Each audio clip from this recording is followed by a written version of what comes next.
Listener discretion is advised. This episode features discussions of mutilation, sexual violence, and murder. We advise extreme caution for listeners under 13.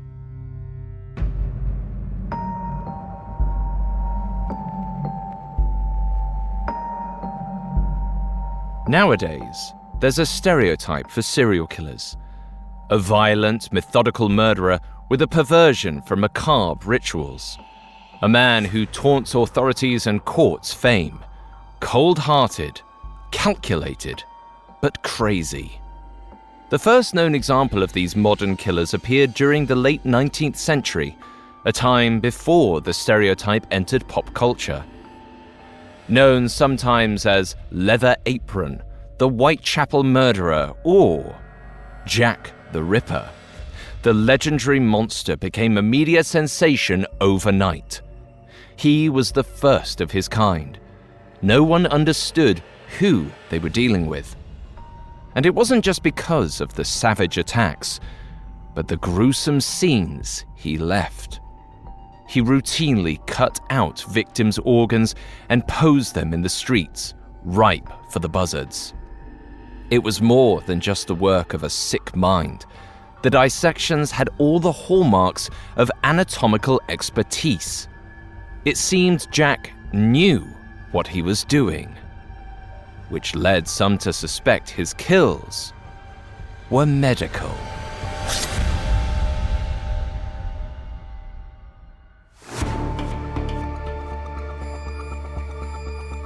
This is Medical Murders, a Spotify original from Parcast. For decades, thousands of medical students have taken the Hippocratic Oath. It boils down to do no harm, but a closer look reveals a phrase much more interesting. I must not play at God. However, some doctors break that oath, choosing to play God with their patients, deciding who lives and who dies. Each week on Medical Murders, we'll investigate those who decided to kill. We'll explore the specifics of how they operate, not just on their patients, but within their own minds, examining the psychology and neurology behind heartless medical killers. I'm Alistair Murden, and I'm joined by Dr. David Kipper, MD. Hi everyone, I'm Dr. Kipper, and it's time to meet Jack the Ripper. I'm glad to assist Alistair with some medical insight into the story of this iconic killer, whose legend and mystery, after 150 years, continues to live on. You can find episodes of Medical Murders and all other Spotify originals from Parcast for free on Spotify. Just open the app and type Medical Murders in the search bar. This is our first episode on the notorious serial killer Jack the Ripper. In 1888, he killed at least 5 women, possibly more. He's never been identified, but many believe he may have been a doctor, surgeon, or midwife. Today, we'll follow medical investigators as they explore his crime scenes. Next time, we'll try to solve a century-old mystery and determine who committed the Whitechapel murders. All this and more coming up. Stay with us. I'm Allie. I'm Nat. And we host the podcast Let's Get Haunted, where getting haunted is more than just a hobby. It's a lifestyle. Join us to learn more than you ever thought possible about ghosts, cryptids, cults, conspiracies, aliens, internet rabbit holes, and the answers to some of life's most haunted questions. Like, how many Benadryl does it take to see the Hat Man? Can an audio frequency really summon a UFO? Did Teddy Roosevelt shoot a Bigfoot? Did Epstein kill himself? Nope. Did the early pilgrims turn into trees? And did an alien upload a selfie to 4chan? Join us on Spotify every Wednesday at the witching hour, and be sure to subscribe to us at Let's Get Haunted. If you're obsessed with true crime, cults, or conspiracy theories, I've got the perfect show for you. Conspiracy Theories, Cults, and Crimes is a new weekly podcast from Crime House and Pave Studios that dives into the darkest corners of human behavior. Every Wednesday, we uncover the true stories behind the world's most shocking crimes, deadly ideologies, and secret plots. Follow Conspiracy Theories, Cults, and Crimes on Spotify.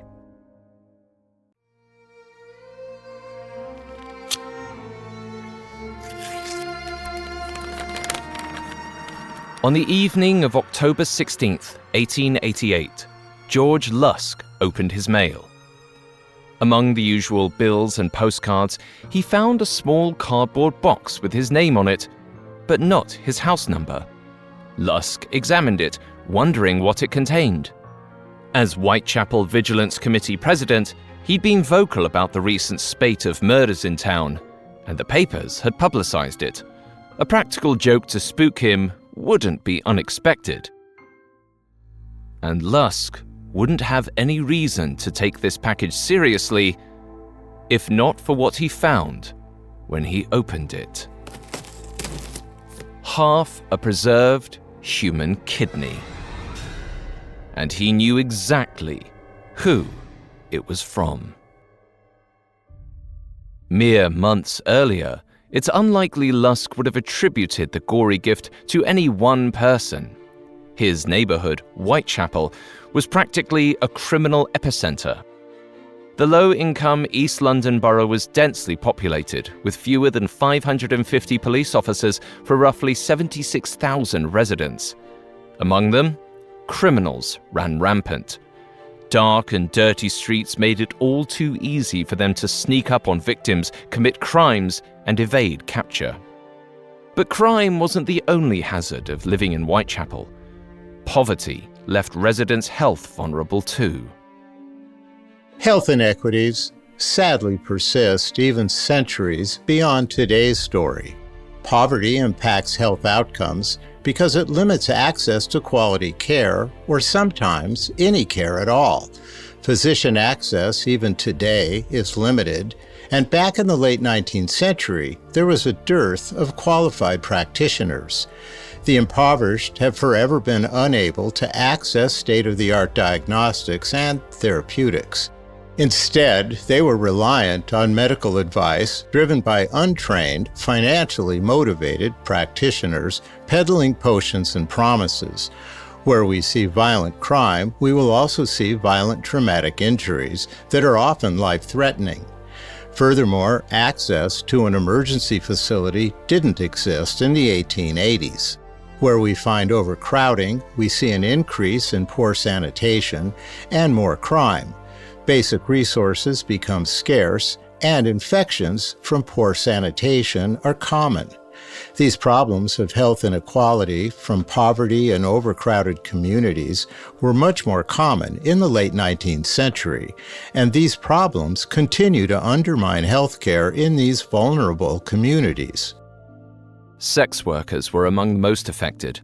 Though the practice was technically legal, law enforcement offered little protection for women when the job got dangerous.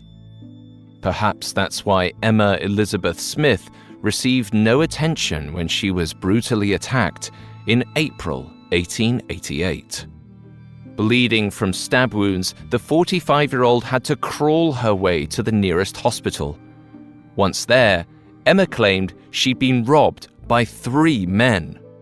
Yet, many theorize that she was Jack the Ripper's first target, possibly because it's a common misperception that Jack targeted sex workers, which Emma was.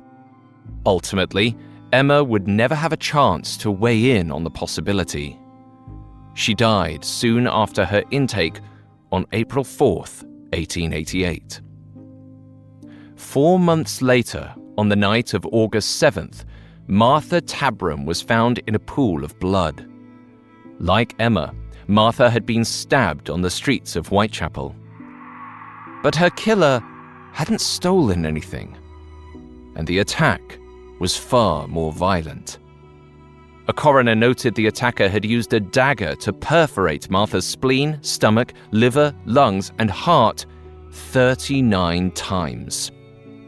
Investigators considered a soldier Martha may have dated, but dropped the lead when they realized she was married.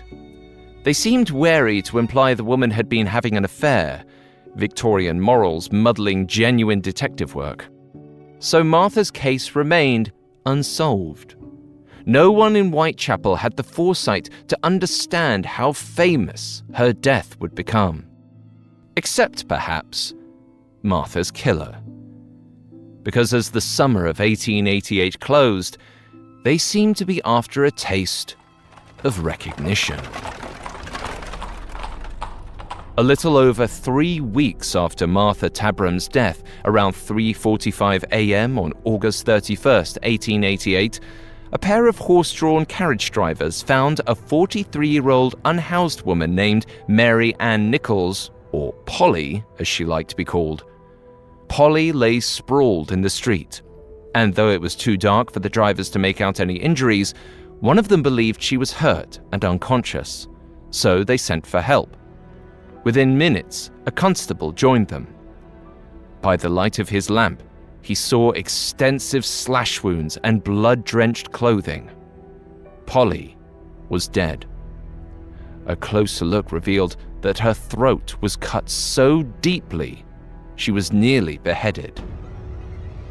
Further, 5 of Polly's teeth had been knocked out and her genitalia and abdomen had been stabbed with a sharp knife similar to what a doctor might have on hand, not the dagger that killed Martha Tabram.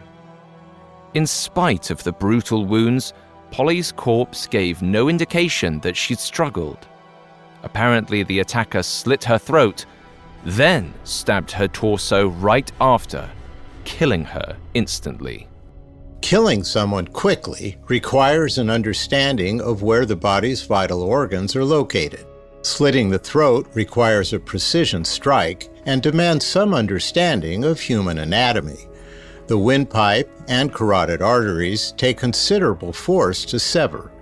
To ensure the victim doesn't offer any resistance requires knowledge of where the incisions are directed.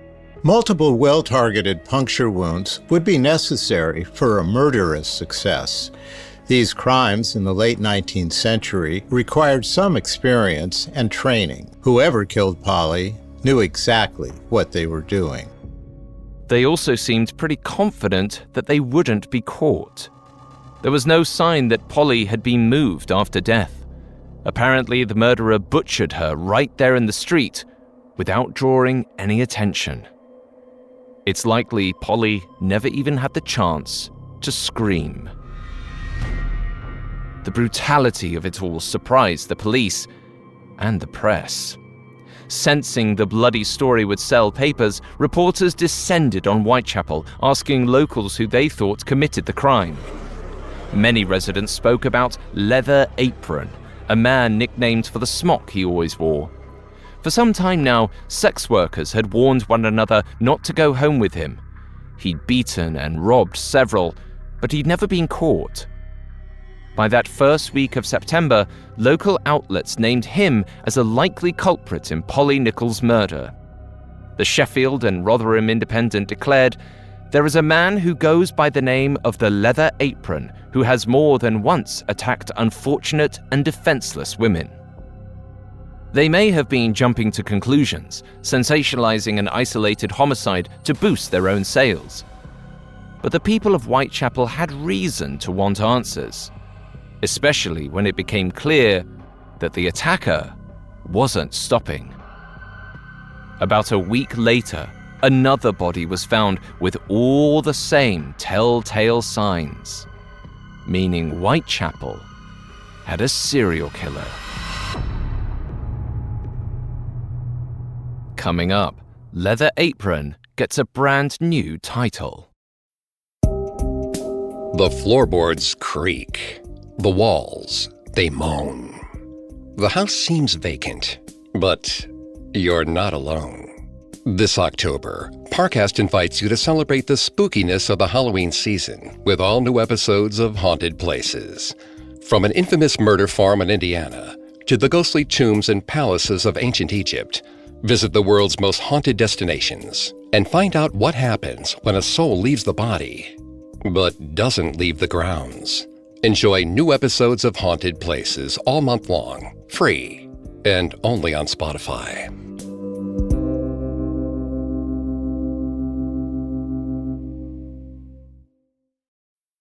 Now, back to the story.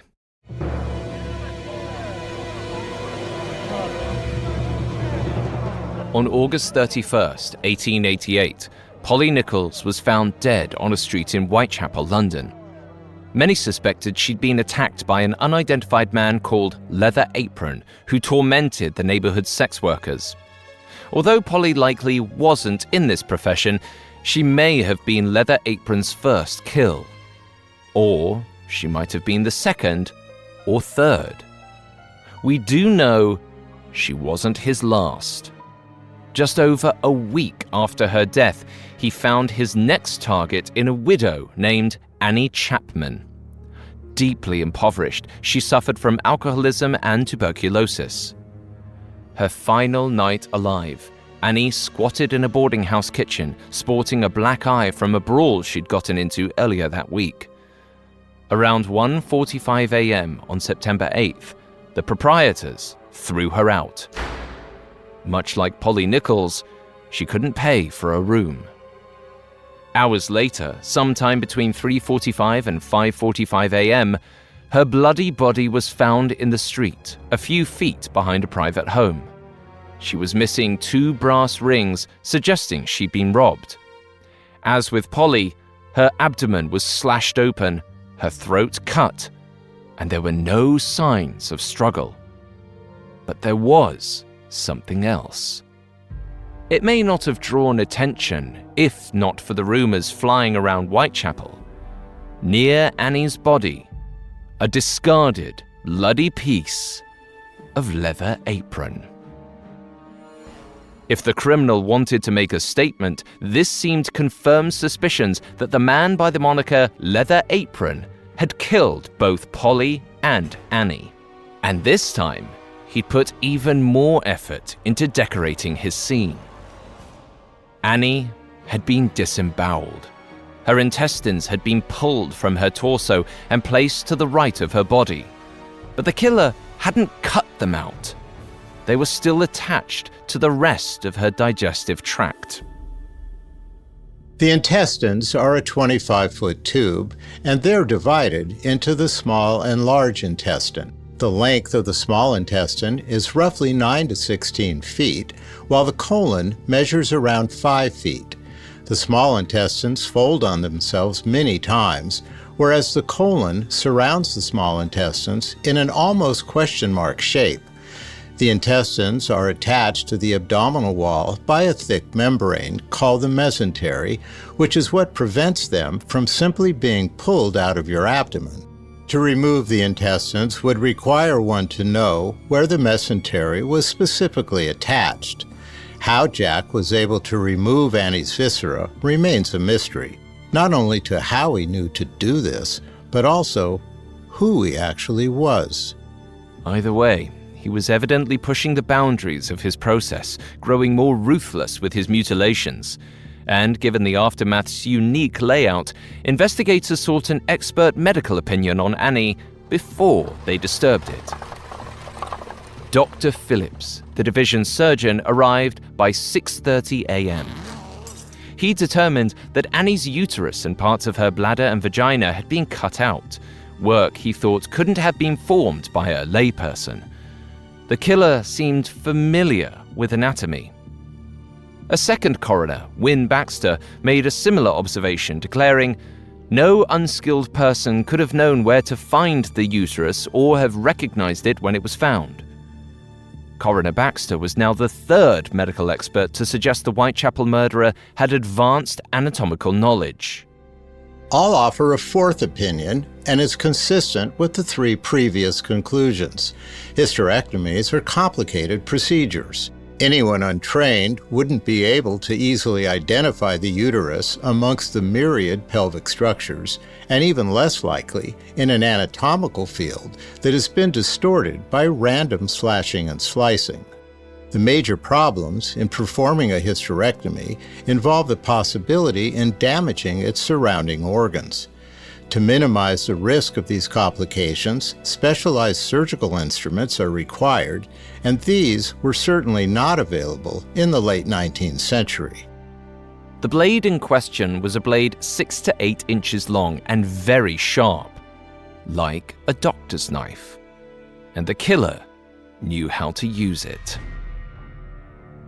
But even with these medical cues and the piece of leather apron left at the scene, the police didn't have any meaningful leads on who the killer actually was. Terrified, the people of Whitechapel took matters into their own hands, putting together civilian patrols comprised mainly of the low-income labourers who lived in East London.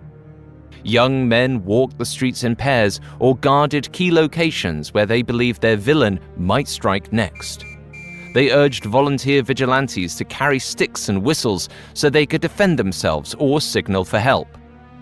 Other locals, including builder and decorator George Lusk, formed the Whitechapel Vigilance Committee. They raised funds and offered a monetary reward for any information leading to the Whitechapel murderer's arrest. They weren't trying to infringe on the work of the real detectives. If anything, they were trying to help. And after mounting pressures from a neighborhood in panic, authorities arrested 5 suspects that September. Among them, a barber, a cook, and 2 butchers. The barber pulled a knife after an argument with a coffee seller. The cook had a suspicious injury. He claimed a woman in the street had bitten his hand. Both butchers had symptoms of mental health conditions and behaved erratically. But none of these men had medical training. The 5th arrest was a 38-year-old shoe trimmer with the last name of Pizer, who came under suspicion when an inspector suggested he was Leather Apron. Papers leapt at the theory. And though Pizer went into hiding at his brother's house, he was soon caught and jailed by police. But he didn't stay behind bars long. Within a matter of days, he provided airtight alibis for the nights Polly Nichols and Annie Chapman died. Pizer might have been Leather Apron, who routinely robbed and beat sex workers, but he wasn't the Whitechapel murderer. So the clue left at Annie's crime scene may have actually been a cleverly placed decoy meant to throw investigators, the culprit's way of having fun with them. If true, the games didn't end there. In the fall of 1888, the real killer wrote a series of letters. The first arrived at the Central News Agency on September 27, 1888, nearly 3 weeks after Annie Chapman's death. Full of misspellings and grammatical errors, the message was addressed to the Boss, Central News Office in London City, and opened with, "Dear Boss." The vague introduction and the numerous typos suggested Jack wasn't very knowledgeable about press rooms or writing norms. But he still got his point across. "I love my work and want to start again. You will soon hear of me with my funny little games. The next job I do, I shall clip the ladies' ears off." And then came the signature at the bottom, introducing an alias that would go down in history books. Jack the Ripper. The reporters questioned whether the note was the real deal, so the newsroom passed it along to Scotland Yard. Just 1 day after that, they got their answer. A new victim, a woman whose earlobes had deep slices in them, just like their Jack the Ripper writer had warned. And worse, she wasn't the only victim. On the night of September 29, 1888, Jack murdered 2 women. Elizabeth Stride's body was found around 1 a.m. on September 30th, while Catherine Eddowes, who went by Kate, was discovered roughly 45 minutes later. Like the Ripper's previous victims, Elizabeth and Kate were vulnerable women. Elizabeth was an occasional sex worker, while Kate was a victim of domestic violence and suffered from alcoholism. Consistent with the Ripper's established MO, both women's bodies were posed in the street. Both their throats were slashed. There was no sign either had struggled. But the crime scenes differed in important ways. First, Elizabeth's corpse wasn't mutilated like the other victims. Aside from the cut across her throat, there were no significant injuries found anywhere on her body. However, reports did suggest that her dress was undone near the top. Perhaps the killer had intended to slice open her abdomen, but he'd been interrupted. After all, her corpse was still warm when she was discovered. Victims of violent crimes are rarely found warm because the body cools rather quickly. Somewhere between 8 and 36 hours, the body will be stiff and cold. Several factors influence how a body cools, including weight, clothing, any pre-existing illnesses, and the ambient temperature around the deceased. Elizabeth Stride hadn't been dead very long when she was found, so perhaps the killer had been stopped mid-attack. And if Jack's assault was interrupted, it would explain why he felt the need to strike again. Regardless, Kate Eddowes got the worst of it. Her corpse was missing her uterus, and her intestines had been pulled out and coiled beside her body, just like Annie Chapman. But unlike past victims, Kate's kidney had been removed. What's more, Kate's crime scene offered something the authorities could use in their investigation: a specific timeline. One that confirmed just how extensive the murderer's anatomical knowledge was. Coming up, police analyze the first concrete timing of a Whitechapel murder. Now, back to the story. By September 30th, 1988, Jack the Ripper had killed at least 4 women. But the latest, Kate Eddowes, was spotted alive shortly before her death. This meant the authorities had a concrete time window to map out the progression of the attack, from the initial lure to the final stab. It helped police estimate exactly how long it took the Ripper to kill and butcher Kate. At about 1:30 a.m., a constable patrolled Mitre Square in Whitechapel. He didn't see anything out of the ordinary. Around the same time, a man named Joseph Lavender passed a corridor that led to Mitre Square. Near its entrance, he spotted Kate. Approximately 10 minutes later, Kate's body turned up in Mitre Square, dead. This meant Jack cornered his victim on the square, killed her, and removed her kidney and uterus, all in under a quarter of an hour. Removing a kidney, or a nephrectomy, is complicated. The kidneys are 2 small bean-shaped organs in the back of the abdomen, so harvesting them requires going through the intestines, which takes time and expertise. In a therapeutic nephrectomy, several complications can occur, even in good hands, including bleeding, infection, and damaging the other tissues around them.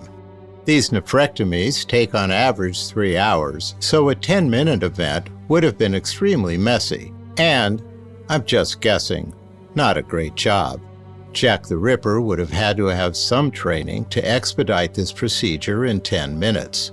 What we do know is that our criminal had highly specialized abilities. The removal of Kate Eddowes' kidney astonished investigators. While before they'd assumed their criminal moved swiftly, this confirmed an expertise that couldn't belong to just anyone. But another aspect of this double crime intrigued police even more. They were able to secure a physical description. As we noted before, Kate was spotted minutes before her death by a man named Joseph Lavender. But Joseph reported that when he saw her, Kate wasn't alone. She was speaking to a man of medium height and build, around 30 years of age, and with a small, fair moustache. This seemed to be the first time any eyewitnesses had given a credible description of the Ripper. Now, the people of Whitechapel had someone specific to fear. They didn't know his name, but they could picture his build and his face. And they were getting a clearer picture of the way he thought, too. The day after Kate and Elizabeth's bodies were found, the Whitechapel murderer wrote yet another taunting letter to the Central News Agency. It referenced the dual homicide as a double event and thanked the recipients for holding his letter till he got to work again. The killer seemed to enjoy taunting the investigators. Unfortunately, he wasn't the only one. Fraudsters began writing their own messages to the press, throwing a wrench into Scotland Yard investigations. One journalist produced an alleged note from the Ripper on October 5th, about a week after the missive to the Central News Agency. The note writer complained he was being blamed for murders he didn't commit, that one of the recent victims wasn't really killed by Jack. But many suspected it was a hoax, likely written by the reporter himself in hopes of selling more papers. After all, the public had become fascinated with the so-called Autumn of Terror. This may have been London's first real experience with true crime entertainment as we now know it. But the onslaught of misinformation, hoaxes, and fake notes made it harder to tell fact from fiction. Take George Lusk, who'd helped form the Whitechapel Vigilance Committee. On October 16, 1888, he received a plain-looking package in the mail. The sender had delivered him a letter addressed "From Hell" with a partial kidney. Whoever sent it claimed they'd eaten the other half. It was almost too grim to believe. Still, Lusk couldn't help but wonder if this organ had come from the Ripper's most recent victim, Kate Eddowes. She had been missing a kidney when police found her corpse, but then she died on September 30th, a full 2 weeks before Lusk received the parcel. Surely the part would be rotting by now, unless it had been preserved in something like alcohol. By the looks of it, this was entirely possible. So, while skeptical, Lusk and at least one other trusted acquaintance passed the organ along to a doctor, just to be on the safe side. That physician, in turn, sought guidance from London Hospital's Dr. Thomas Openshaw. Openshaw confirmed, first and foremost, that the kidney was human. It was also noted that the deceased had been in the advanced stage of Bright's disease. This finding connected the kidney and Kate a lot more clearly.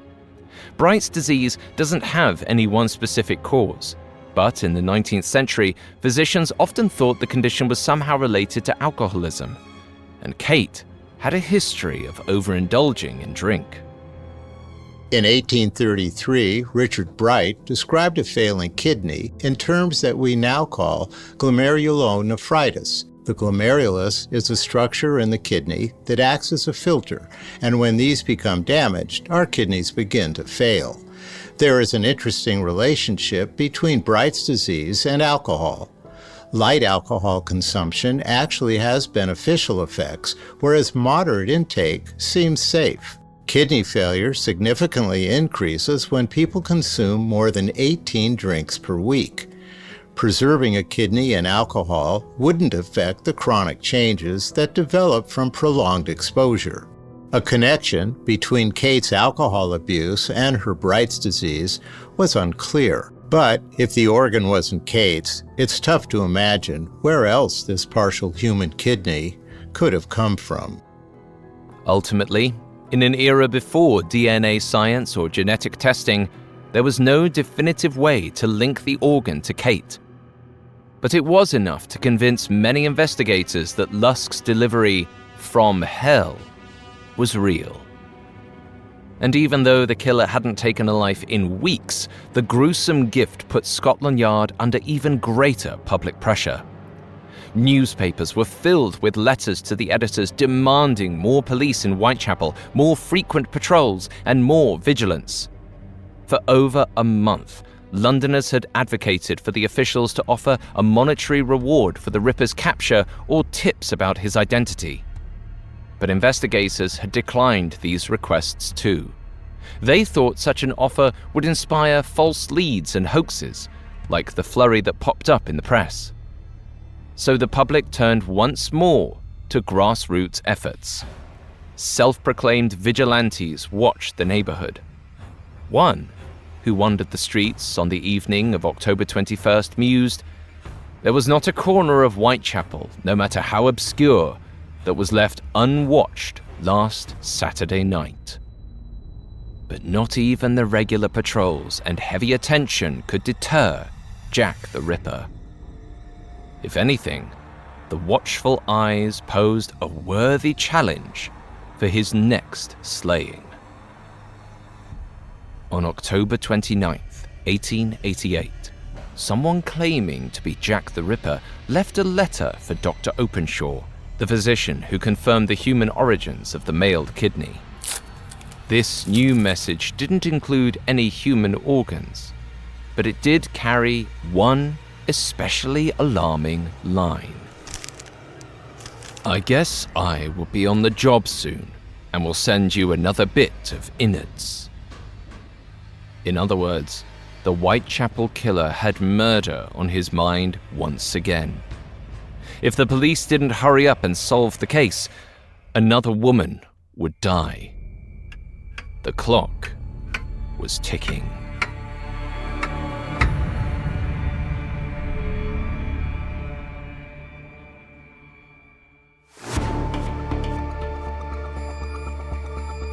Next week, we'll follow the police as they try to prevent Jack the Ripper's final kill. Then we'll re-examine the evidence to determine which London-based doctors may be the Whitechapel murderer. Thanks for listening to Medical Murders, and thanks again to Dr. Kipper for joining me today. Thank you very much. You can find all episodes of Medical Murders and all other Spotify originals from Parcast for free on Spotify. We'll see you next time. Medical Murders is a Spotify original from Parcast. It is executive produced by Max Cutler, sound design by Brendan Hawkins, with production assistance by Ron Shapiro, Nick Johnson, Trent Williamson, and Carly Madden. This episode of Medical Murders was written by Brandon Rizzuto, edited by Sarah Batchelor and Maggie Admire, fact-checked by Bennett Logan, researched by Chelsea Wood, and produced by Joshua Kern. Medical Murders stars Dr. David Kipper and Alastair Murden.